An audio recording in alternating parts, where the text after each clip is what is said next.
top meme coins of 2024. Meme காயின்ல invest பண்ணி 10x 100x 1000x profit எடுக்கிறதுக்கு எதிர்பார்க்குற ஒரு ஆளா இருப்பீங்கன்னு சொன்னா இந்த வீடியோவை ஃபுல்லா பாருங்க. மீம் காயின் என்னன்னு சொல்லி தெரியாதாக்கள் சொல்றேன். ஒரு ஃபன்னுக்காக கிரியேட் பண்ற ஒரு கிரிப்டோ கரன்சி காயின்கள். ஜஸ்ட் ஸ்பெகுலேஷனை மட்டும் வச்சு அந்த காயின்கள் பம்ப் அண்ட் டம்ப் ஆகும். உதாரணத்துக்கு பிட்காயின் எடுத்துக்கிட்டீங்கன்னு சொன்னா பிட்காயினுக்கு ஒரு யூஸ் கேஸ் இருக்கு. ஓகே, பிட்காயினுங்கிறது ஒரு ஸ்டோர் ஆஃப் வேல்யூ. அதான் முதல்ல கிரியேட் பண்ணப்பட்ட காயின். அதை நிறைய பேர் ஒரு அசெட்டா பாவிக்காங்க. நிறைய ஃபண்ட் மேனேஜர்ஸ்கள், பிளாக் ராக், வேன்கார்ட் போன்ற ஃபண்ட் மேனேஜர்ஸ்கள் அவங்களோட ETF ப்ரொவைட் பண்றாங்க. நிறைய கம்பெனிஸ்களான மைக்ரோ ஸ்ட்ராட்டஜி போன்ற கம்பெனிஸ்கள் அதில் இன்வெஸ்ட் பண்றாங்க அப்படின்னு சொல்லி அது ஒரு kind of a digital gold. அதே மாதிரி எத்தூரியத்தை எடுத்துக்கிட்டீங்கன்னு சொன்னா எத்தூரியம்ங்கிறது ஒரு சாஃப்ட்வேர் கம்பெனி வந்து. ஓகே, டீசென்ட்ரலைஸ்ட் ஆப்புகளை உருவாக்குற ஒரு சாஃப்ட்வேர் கம்பெனி, ஸ்மார்ட் கான்ட்ராக்ட்களை உருவாக்குற ஒரு சாஃப்ட்வேர். ஓகே, அந்த சாஃப்ட்வேர் வச்சு நீங்க இப்போ இருக்கிற சென்ட்ரலைஸ்ட் ஃபைனான்ஸை எல்லாத்தையுமே மூணாவது நபர் இல்லாம டீசென்ட்ரலைஸ் ஃபைனான்ஸை உருவாக்குறதுக்குரிய ஒரு kind of software. So bitcoin பிரைஸா இருந்தாலும் சரி, எத்தூரியத்தின் பிரைஸா இருந்தாலும் சரி, அதுக்குன்னு சொல்லி இருக்கிற அந்த யூஸ் கேஸை பொறுத்து தான் மாறும். ஓகே, தனியாக ஸ்பெகுலேஷனால மட்டும் மாறாது. எத்தூரியத்துக்கு பின்னால ஒரு ஃபவுண்டர்ஸ் இருக்காங்க, எத்தூரியத்துக்கு பின்னால ஒரு டீம் இருக்குது, எத்தூரியத்துக்குன்னு சொல்லி யூஸ் கேஸ் இருக்குது, அதுக்கு மேல நிறைய எப்சல் உருவாகுது அப்படின்னு சொல்லி அதுக்கு பின்னால ஒரு யூஸ் கேஸ் இருக்கு. ஸோ அந்த யூஸ் கேஸ்களை பொறுத்து தான் எத்தூரியத்தோட மூவ்மெண்ட்கள் இருக்கு. ஆனா மீம் காயின்களை பாத்தீங்கன்னு சொன்னா இத மாதிரி ஒரு யூஸ் கேஸ் ஒன்று இருக்காது. மீம் காயின் என்னன்னா ஒரு ஃபண்டுக்கு உருவாக்குற. உதாரணத்துக்கு இப்ப கரண்டா எலெக்ஷன் போயிட்டு இருக்கு, ரைட்? யூஎஸ்ல எலெக்ஷன் போயிட்டு இருக்கு. ட்ரம்பா கமலா ஹாரிஸ் சொல்லி ஒரு இது ஒன்று போயிட்டு இருக்கு. அப்ப ட்ரம்ப்புங்கிற நேரத்துல ஒரு காயின், அப்ப அது ட்ரம்ப் உருவாக்கி இருப்பாண்டா இல்ல, யாரோ ஒருத்தன் உருவாக்கி இருப்பாங்க. ட்ரம்ப்புங்கிற பேர்ல உருவாக்குது. அடுத்தது மத்த கமலாங்கிற பேர்ல ஒரு காயினை உருவாக்கி ஸ்பெகுலேஷனை மட்டுமே வச்சு பம்ப் அண்ட் டம்ப் பண்ற. ஓகே, அப்படி இல்லாட்டி இப்ப ஒரு கரண்டா ஒரு ட்ரெண்ட் ஒன்று போயிட்டு இருக்கு. அதுக்கு நல்ல ஒரு உதாரணம் ஒன்று என்னன்னு சொன்னா ஸ்குவிட் கேம்னு சொல்லி ஒரு கொரியன் டிவி சீரிஸ் ஒன்று பயங்கர ஃபேமஸ் ஆயினிக்கு. ஒரு 2 இயர்ஸுக்கு முதல்ல நினைக்கிறேன், 2 இயர்ஸ் ரைட், 2 இயர்ஸ்க்கு முதல் பயங்கர ஃபேமஸா கட்டும் ட்ரெண்டா போயிட்டு இருந்தது. இது எல்லா மொழியில இருக்கிறார்களும் அந்த சீரீஸை பார்த்தாங்க. ஓகே, ஸோ அது பயங்கர ஹிட்டா போயிட்டு இருக்கக்குள்ள ஸ்குவிட்ன்ற பேர்ல ஒரு மீம் காயின் ஒன்று கிரியேட் பண்ண அந்த ஹைப் இருக்கிறதால அந்த மீம் காயின் என்ன நடந்தீங்கன்னு சொன்னா பயங்கரமா பம்ப் ஆகி 10x 100x எல்லாம் போயிட்டு இருந்தீங்க. போனது பிறகு நல்லா ப்ராஃபிட் எடுத்ததுக்கு பிறகு, அதாவது அந்த ஃபவுண்டர்ஸ் என்ன பண்ணாங்க, ஃபவுண்டர்ஸ் தான் மீம் காயினை கிரியேட் பண்ணவங்களும் அதிகமான காயின்கள் இருக்கும். அவனால அந்த காயினை உருவாக்கினதுனால அவனுக்கு அந்த காயின் மிகவும் சின்ன பிரைஸ்ல 0.000 சம்திங்ல கிடைச்சிருக்கும். இப்படி நிறைய பேர் அதை வாங்குறதால காயின் பிரைஸ்கள் மேல போறதும் கீழே வர்றதும் பையிங் அண்ட் செல்லிங் ப்ரெஷர்ல இருக்கு. செல்லிங்கை விட பையிங் ப்ரெஷர் கூட இருந்தா காயின் பிரைஸ் மேல போகும். பையிங்கை விட செல்லிங் ப்ரெஷர் கூட இருக்கணும்னா காயின் பிரைஸ் கீழே வரும். இப்ப கண்டினியூஸ் அந்த ஹைப் இருந்ததால நிறைய பேர் அந்த ஸ்குவிட் கேம் அந்த காயின்ல இன்வெஸ்ட் பண்ணிருந்தாங்க. இன்வெஸ்ட் பண்ண பயங்கரமா போன உடனே அந்த டீம், அதுக்கு பின்னால அந்த டீம் பிளஸ் ஆகின ஃபவுண்டர்ஸுக்கு கிட்டத்தட்ட 1000x 100x 1000x வரைக்கும் ப்ராஃபிட். 1000x 1000 மடங்கு, 100x 100 மடங்கு. இப்ப நீங்க ஒரு $100 போட்டு அது 10 மடங்கு ஆகணும்னா $1000.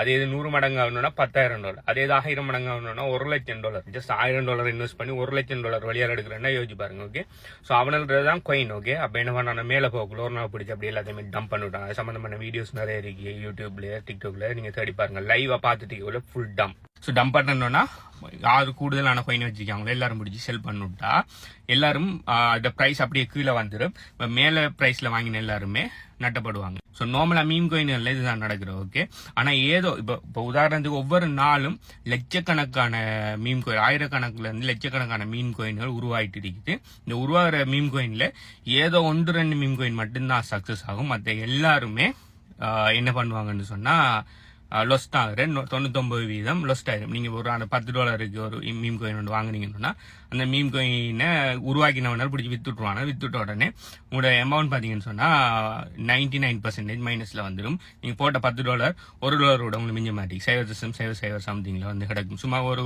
நீங்க மீம் காயின் ட்ரேடர்ஸ் நிறைய பேர் பார்த்துருக்கீங்க. கொஞ்ச நாளைக்கு கத்திட்டு அது செய்யறேன் அப்படி இப்படி அதுல பொட்டெல்லாம் இருக்குன்னு போவாங்க.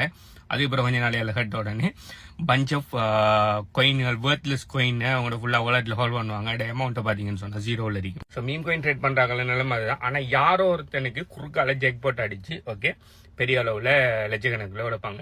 இப்போ யாரோ ஒருவனுக்கு ஜெக் போட் அடிக்குங்கிறதுக்காக லட்சக்கணக்கான லாஸ் பண்ற ஒரு பியோர் கேம்பிளிங் தான் இந்த மீம் காயின் ட்ரேடிங். ஓகே, இந்த நம்பர் வந்துடுங்க. அந்த நம்பர் உங்களோட டிக்கெட்ல இருந்தா, டிக்கெட் வாங்குறது ரைட், டிக்கெட்ல இருந்தா உங்களுக்கு $1 மில்லியன் கிடைக்கும், மில்லியன் ருபீஸோ டாலரோ வடவை கிடைக்கும். அந்த நம்பர் இல்லாட்டி நீங்க கொடுத்த $10 $1 $2 உங்களுக்கு இல்லை.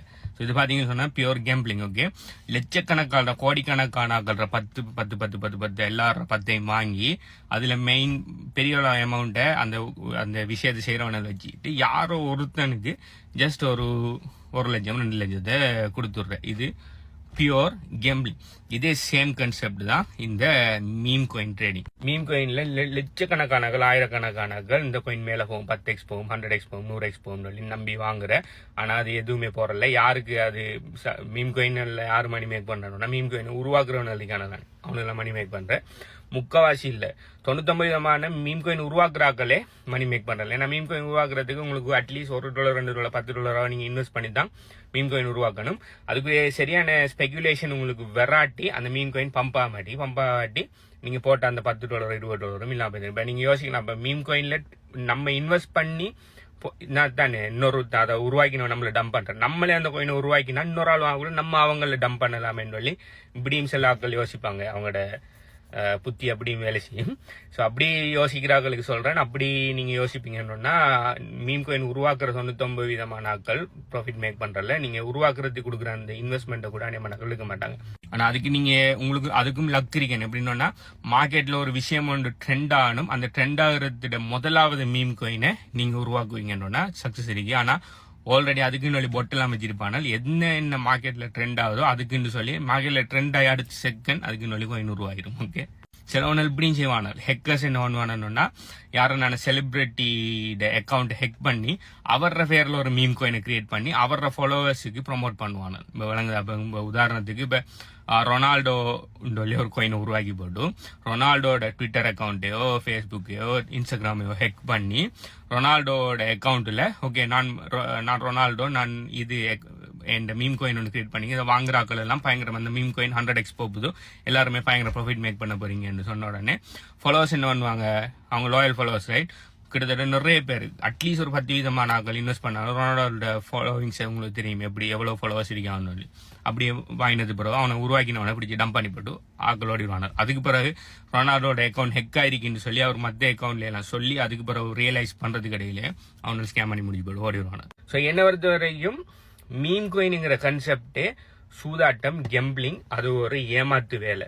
ஸோ நீங்க மீம் கோயின் ட்ரேடரா இருப்பீங்கன்னு சொன்னாலும் சரி, மீம் கோயின் இன்வெஸ்டரா இருப்பீங்கன்னு சொன்னாலும் சரி, இல்லாட்டி மீம் கோயினுக்குள்ள வரணுன்னு நீங்க நினைப்பீங்களா இருந்தாலும் சரி, நீங்க ஒரு கெம்பிளர், நீங்க ஒரு சூதாட்டக்காரன். ஓகே, நீங்க எப்ப நீங்க மீம் கோயின் ட்ரேட் பண்ணினாலும் சரி, விரும்பினாலும் சரி, பண்ணிட்டீங்கன்னு சொன்னா நீங்க மறைமுகமா நீங்க ஒரு சூதாட்டக்காரன். ஸோ நீங்க சூதாட்டக்காரனா இருக்கிறது உங்களுக்கு சந்தோஷம்னா செய்யுங்க. சூதாட்டக்காராக்கள் யாருமே பணம் சம்பாதிக்கிறல்ல, லட்சத்தில் 1000ல் ஒருவனுக்கு மட்டும் லக் அடிக்கும். அந்த லக் அடிச்சாலும் அது திரும்ப மற்ற விஷயத்துல இல்லாம போயிடும். ஓகே, நீங்க சூதாட்டக்காரனாக போறீங்களா இல்லாட்டி ரியலான லெஜிட்மேட்டான கிரிப்டோ கரன்சி எல்லாம் ஃபண்டமெண்டல் அனாலிசிஸ் பண்ணி ஒழுங்கா ப்ராப்பரா ரிசர்ச் பண்ணி இன்வெஸ்ட்மெண்ட் மாதிரி செய்ய போறீங்களான்னு சொல்லி நீங்க முடிவு எடுத்துக் கொள்ளுங்க. ஸோ இதுதான் மீம் கோயின்ன்ற என் டேக்அவே. ஸோ நீங்க இதை பத்தி என்ன நினைங்க? நீங்க ஸ்டில் மீம் கோயின்ல நீங்க ட்ரேட் பண்ணி மில்லியனர் ஆகணும்னு சொல்லி நீங்க பகல் கனவு காண்ற ஒரு ஆளா? அப்படி இல்லைன்னு சொன்னா இல்ல இதுக்கு மீம் கோயினை பத்தி எனக்கு சரியான விஷயம் தெரியாம இருந்தீங்க, ஆனா இப்ப மீம் கோயினை பத்தி நான் அண்டர்ஸ்டாண்ட் பண்ணிட்டேன்னு சொல்ற ஆளா? அப்படி இல்லைன்னா மீம் கோயினை பத்தி ஆல்ரெடி உங்களுக்கு தெரியும், இதுக்கு பின்னால நான் போக மாட்டேன்னு சொல்ற ஆளான்னு சொல்லி கீழே கமெண்ட் பண்ணுங்க. ஸோ உங்களுக்கு ப்ராப்பரா ஒரு கிரிப்டோ கரன்சியை fundamental analysis, technical analysis, market research எல்லாம் பண்ணி ட்ரேட் எடுக்கிற அப்படின்னு சொல்லி பேசிக்ல இருந்து படிக்கணும்னு சொன்னா கிரிப்டோன்னு சொல்லி கீழே கமெண்ட் பண்ணுங்க. எங்களோட HBU கிரிப்டோ கரன்சி கோச்சிங் ப்ரோக்ராம்ல உங்களுக்கு 14 வகையில கிரிப்டோவில் எப்படி லெஜிட்டிமேட்டா மணி மேக் பண்ணணும்னு சொல்லி நாங்கள் டீச் பண்ணிட்டு இருக்கிறோம். அது சம்பந்தமான டீடைல்ஸ் வேணும்னு சொன்னா கிரிப்டோன்னு கீழே கமெண்ட் பண்ணுங்க. பை.